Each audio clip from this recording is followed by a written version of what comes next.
Hello everyone, welcome to my channel. My name is Ari, and today we're going to have some more stories about our toxic life. But before we start, it would be so much appreciated if you would subscribe to my channel, like the video, if you enjoy it, and maybe leave a comment down below. These simple clicks would mean a lot to the future of this channel and really reward the effort that I put in every day. And now without further ado, let's go. Today's first story. In this story, Opie reflects on his marriage, once strong, now fractured after his wife's affair. Their three children choose his side after learning of the cheating, leading to a bitter divorce. As the ex-wife spirals into reckless behavior and estrangement from their kids, she attempts to reconnect at the birth of a grandchild, only to be rejected. Now let's get into the story. I, 50 male, thought that my wife, 50 female, and I had a pretty good relationship in the beginning. The two of us first met when we were in our early 20s in college. We struck up a friendship first before the two of us slowly started to date about 2 years into our friendship. Being friends with someone first is always a good idea because it's not like you don't know the person to an extent. However, dating someone brings a whole new level to a relationship, but that didn't happen with me and my wife. We shifted from friendship to romance pretty easily. The transition was so easy that it was almost a little scary. From there, obviously, came marriage. We dated for a few years and then decided it was time to get married. It was a mutual decision that saw us having a medium-sized wedding. Thankfully, both sets of parents were ready to help give some money towards the ceremony. Over the years, we bought a house and started having kids. We had our son, followed by a second son 3 years later, and our last child 4 years after our second son. The last child was a girl. My wife was a good mother when they were younger, but once the kids got out of the toddler stage and began to grow into their personalities, she seemed to lose interest. It was like she was only good with them once they were in the baby and toddler stage because they needed her more. This was, at least, my mindset. It wasn't like she still wasn't a mother to them, but they always went towards me once they were old enough. If they needed something, Dad was the one who was going to do it. While I wasn't happy with it, this was just the way things happened to end up being in our household. By the time we hit our late 40s, our marriage was estranged. The youngest child was starting middle school with the oldest being at college already. Our middle child would be going to college sooner rather than later. So that was another milestone we were getting too soon. I couldn't remember the last time my wife and I even had a date night, let alone were intimate with each other. Still, when we got married, I said for better or worse, I was going to stick it out no matter what. One day I asked my wife if maybe we could consider counseling, but she brushed it off, saying it wasn't needed. It was by the time we were reaching the age of 50 that I was starting to get dejected with the whole situation. I wasn't happy, but I still wanted to try to have a genuine relationship with my wife. We had been through so much and had 3 children together. That seemed like something worth fighting for. However, my wife had different ideas. Anytime I tried to get us to talk, she would rebuff me. Then I had to sit down and analyze her behavior. I wanted to try to figure out what was going on with her, but no matter how hard I tried, I couldn't figure it out. The one to figure out what was going on with my wife was our middle son. He took me aside one day and told me that he had been out running an errand when he saw my wife, his mother, kissing another man just out in the street. We lived in a city and not a small town, but it wasn't that big. There was still the chance of someone seeing them. For example, our literal children. That didn't seem to matter much to my wife. When I got a chance, I confronted her about it and even went to show her a video my son took when she started to deny it. This was when she got quiet. I asked her if she loved me anymore, and she said she fell out of love with me a long time ago. To say I was devastated was an understatement because I loved her. Even after all we had been through, I still loved her a lot. However, now that she had broken our vows, I saw no reason why I had to stick to them. It was for better or worse until someone stepped out of the mirror. I'm sorry, but there was no coming back from that at all. When it came to the kids, I wanted to tell them all at once that we were getting a divorce. My wife and I got on a group call and told them. They weren't surprised because our middle son had already told his other 2 siblings that he had found their mother cheating. Sides were picked, and they picked mine. My wife accused me of trying to turn the kids against her, but I reminded her that she did that all on her own. It was her choice to cheat and break up the family, so she had no one to blame but herself. The divorce was a bitter one. It was decided we'd sell the house and each take half. Honestly, I didn't even want it anymore. There were too many memories in the house, most of which I didn't want to remember. Once the divorce was final and the house was sold, I got a condo with half of the money that was close to my oldest son, who was starting a family of his own with his girlfriend. They weren't pregnant yet, but were trying, and I was very excited. My kids completely cut my now ex-wife off. She was angry, but she had begun pulling away from them ages ago, so I don't know what else she expected. Throw in the fact that she cheated on me, and it was safe to say our kids wouldn't want to be involved with my ex for a long time, if ever. She moved on with the AP as I expected. He was unknown to me, but I guess they had been neighbors when they were younger. Thanks to Facebook, they were able to reconnect before engaging in an affair about a little over a year before we divorced officially. To no one's surprise, the AP ended up cheating on my wife. In response, my wife got drunk, jumped in her car, and attempted to drive to his house, but ended up being caught on the way. The result? She was charged with a DUI. I was shocked at this behavior because she had never done such a thing while we were together. I honestly didn't feel any pity for my ex because she had done it to herself. After all of this she had done to herself. Her parents ended up bailing her out, though she did attempt to ask our children, and even me. We all refused. Calling my ex-in-laws was the last resort because they were very judgmental and would hold it against my ex-wife.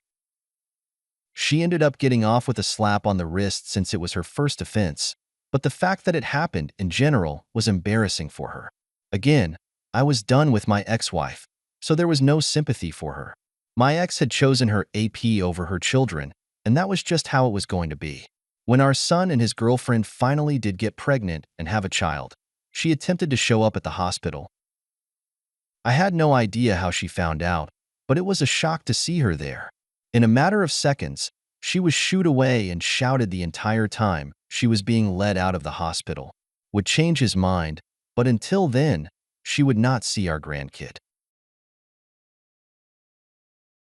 Today's second story. In this story, OP grapples with his ex-wife's cheating and her emotional manipulations. After she cheated with an old flame during a rough patch, he confronts her deceit and the consequences of her actions. Now, 11 years later, despite their attempts to rebuild, he struggles with lingering resentment and doubts about their relationship. Now let's get into the story. Quick backstory for those who aren't aware of my situation. My ex-wife cheated on me.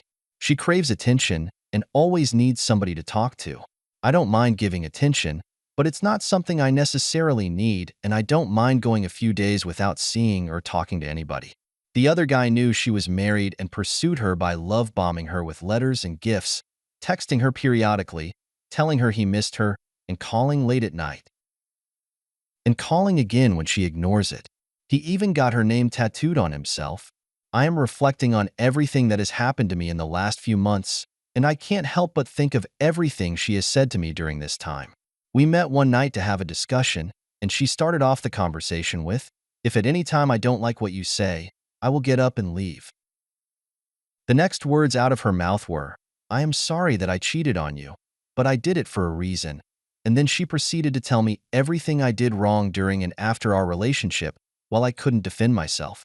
She also proceeded to blame me for her insecurities.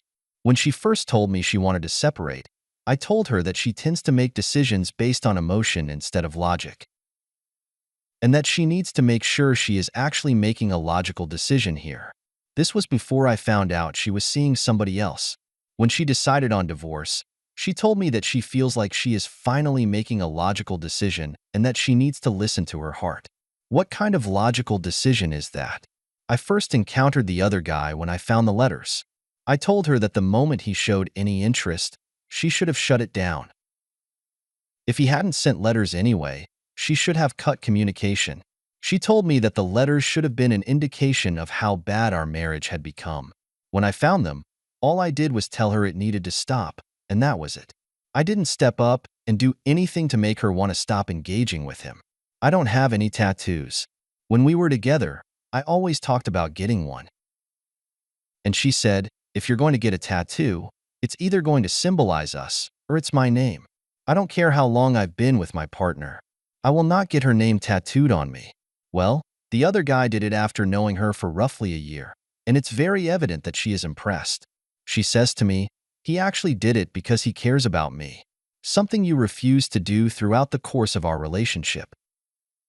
When I told her that this is a red flag, and if something were to happen between them, this is going to be on him for the rest of his life. So she better watch out. Her response was, for somebody who cares so much about women's rights, you sure have a problem with what somebody else does with their body. I couldn't believe that and had to walk away. I also told her the constant phone calls and texts were red flags as well, and her response was, God forbid he pays attention to me. I told her that it's one thing if she got into another relationship after we broke up, and she got into another relationship after we broke up. But she is literally going into a relationship with somebody knowing that she is married, and I asked how she doesn't realize what a POS that is. Her response to that was, well, he knows I don't want to be with you. I personally don't care what she told him. Any decent human being should know that married women are off limits until after they are separated or divorced. He did not respect that boundary and continued to pursue her. I try not to talk to her, but whenever I do, there's a certain level of respect I try to maintain with her. She doesn't know about my relationship status, who I'm seeing, who I'm talking to, etc., as she is incapable of this. And it seems like all she does is want to talk about him and her new relationship. One day, she asked me what my plans were for the weekend. I don't remember what I said, but I don't think it was anything big. She said that his favorite team is in town, so she's going to take him to a hockey game. I decided, screw this, and finally revealed that a girl I was seeing at the time is trying to get into sports as well, and I plan on taking her to some games. Her response was, good for you for finally revealing that you're seeing somebody. Doesn't it feel good to finally be honest? Please don't treat her like you treated me, or else she'll leave you like I did. I hope you learned from your relationship with me. I learned to never settle and to know what I deserve. I deserve to be loved and to be loved deeply. We stopped talking for a good while after that. We met again to have another discussion, and I asked her how she could do what she did. She said that she is sorry for what she did and that she didn't intend to hurt me. She questioned why she continued to give energy and effort towards her husband that wouldn't reciprocate it back to her, when there was a guy who was literally paying attention right at her. In the end, she just wanted to be happy. If you ask me, this is extremely selfish. Not only was she so desperate for happiness that she was willing to do whatever it took and didn't care who she hurt in the process, but she craved attention so much that she was willing to give up her marriage for somebody who was bombing her with it. We were talking about our future plans. She said that she wants to start a business where she buys property and flips houses. The other guy is a director of a real estate company and understands construction, so it's coming together that she plans on using him to get her foot in the door. I then asked, don't you need startup capital? She says, yes, he has money and investments that I can use. She is literally admitting to mooching off him. This is personally not something I'd be proud to admit. He has 2 teenage kids, too, that I'm sure he'd rather put that money towards. There's no way I'm the only one who thinks that all of these statements are delusional, right? I can't believe that these are words coming from a 35-year-old woman. It was during this period that fate seemed to take an ironic turn, as she became more entangled in her ambitious project of flipping houses. Funded by her new partner, the director of a real estate company, I was silently making my own strides. I had invested in a rival real estate firm, learning the ropes and growing independently without fanfare or the need for constant validation. Then her world began to crumble. Her partner came under investigation for fraud. His assets were frozen, and suddenly the financial backbone of her business venture vanished. As her projects faltered, my firm, unbeknownst to her, was on the rise. We saw an opportunity and bought out her troubled properties at a substantially lower value. It was a purely business decision, but the irony wasn't lost on me. There she was, the woman who had criticized me for not being enough, now struggling because of her dependency on someone else. And here I was, the man she left, finding success through my own merits. I hadn't planned this as revenge. Life just unfolded this way. But in that moment, I realized the stark contrast between our paths. She sought happiness through others, manipulating and using, whereas I found it in my own growth and integrity. Her downfall wasn't something I wished for, but it served as a harsh reminder of the consequences of one's actions. As for me, I had moved on, learned from my past, and was building a life more respect. Honesty and self-reliance were the foundations. It was a hard-earned lesson, one that came out of the deepest pain, but in the end, it led me to a place of peace and genuine success. Story 2. Hi all. My wife cheated on me with her first boyfriend 11 years ago in 2011. We had been married for almost 5 years when it happened. We were having a bad time before it happened. I used to work for a company where I had to sleep away from home 6 out of 10 nights. That year, we started fighting more and more for many reasons. One particular reason is that I was carrying all the load of home expenses, whereas she was a little bit too busy, only helping with our then 4-year-old daughter's school fees. That created a lot of resentment in me as I never agreed with that setup. She was overspending her money on clothing and other stuff and not helping me much. We married relatively young at 26. Most of her friends were still single, and she was hanging around more and more with them. We used to have a nanny and a maid, so she did not have many chores to do at home. We used to talk over the phone quite often, 3 times a day, but we stopped doing it as we started drifting apart. We were friends with her ex and his wife. Not close, but we had been at their place a few times, and honestly, I did not feel any threat from him. I regret that a lot, as I was not jealous, even when I saw she had him in her contacts list. It never crossed my mind that she was capable of cheating on me. She used her phone quite a lot, many times ignoring me on purpose, and I just hated it. One night, we again fought badly, and I went to sleep in a hotel. She was very resentful after this. Then everything started going from bad to worse. No intimacy, it was already scarce, and no real conversations. One night, we hosted a party with some friends, and she left her phone in the kitchen. I went to drink some water, and the phone started ringing.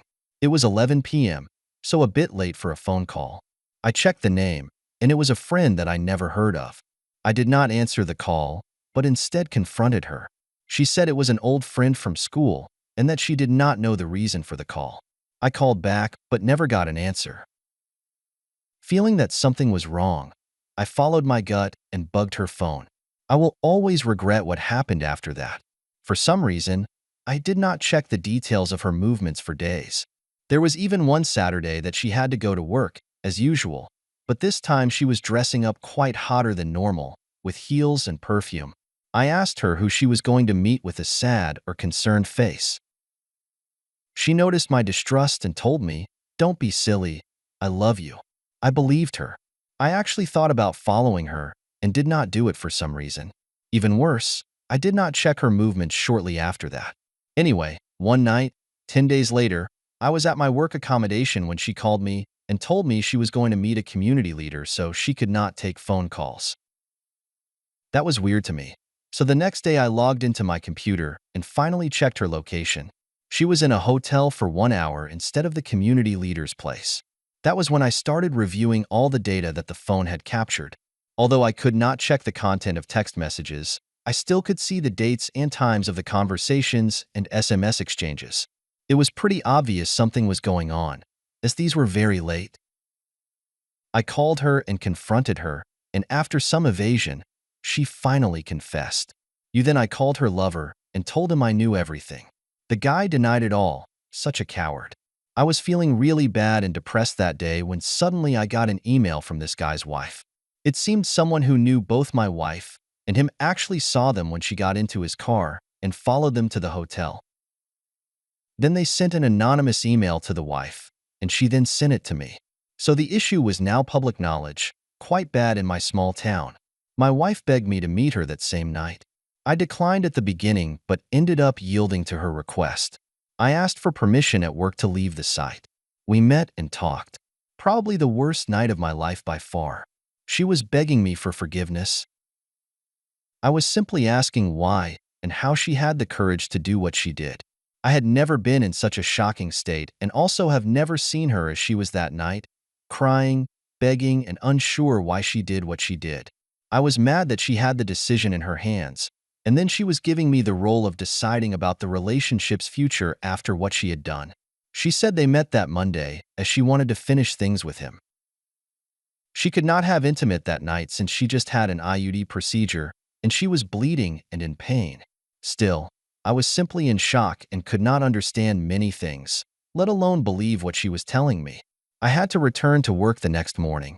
I was in the middle of my roster away from home and could not get out of the camp anymore. I decided to call her lover again and confront him.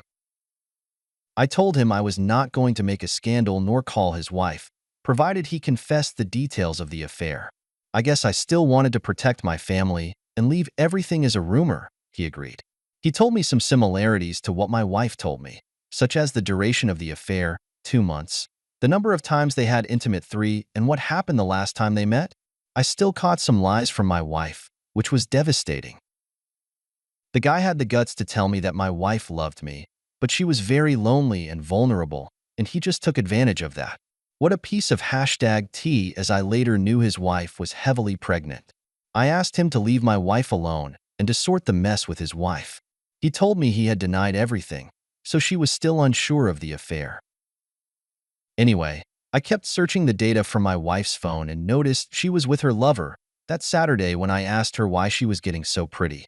She denied it at the beginning, but then accepted it. That finished breaking my heart. I was desolate. She continued begging for forgiveness, however. I told her I was going to think about it.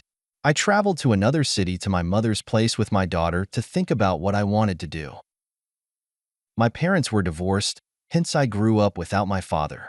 I did not know until recently when I had therapy, but it seems this situation really affected me. You causing me to be afraid to be alone, emotional attachment issues. Back in the day, I was thinking mainly about my daughter. I did not want her to grow up without me. I loved my wife. I knew we were in a really bad spell when all this happened, and she seemed really regretful.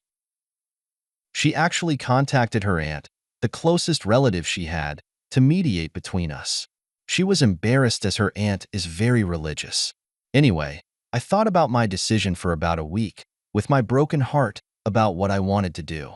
It was such a horrible time. I finally decided to work things out, but under many conditions. My wife accepted, and the next 6 months really showed how challenging this situation is. I was basically not trusting anything about her, judging her, insulting her, and attempted to leave her a few times. Then there was one day that she basically had too much and did not stop me. She said that she could not continue like that. As much as she tried to remediate things, it was going to be impossible for her to amend things. She indeed was acting the best she possibly could, and I was simply humiliating her at every single opportunity. After that day, I stopped being in a hole. 11 years later, and many things have occurred. We now live in a different country, have a second child, and shared lots of beautiful moments. However, our relationship has many ups and downs. We also fight badly quite often, not physically, and lately, I started feeling depressed because of her affair 11 years ago. Not sure why. Unfortunately, I can't see her as the pure person I would like to be, and I know I am not giving 100% in the relationship due to my constant resentment. I love her, but many times I wonder if it was the right decision to continue our marriage. Many times I get back in time and think about the things I should have said or done. I feel disappointed with myself for not being harsher or brave enough to finish it. It boils my blood to think I did not have revenge against her lover or even tell his wife. It is driving me crazy. We still have amazing intimacy when we are okay, but I can't stop making images of when she was with him. 11 years, and it still hurts a lot. It is hard to accept it and let it go.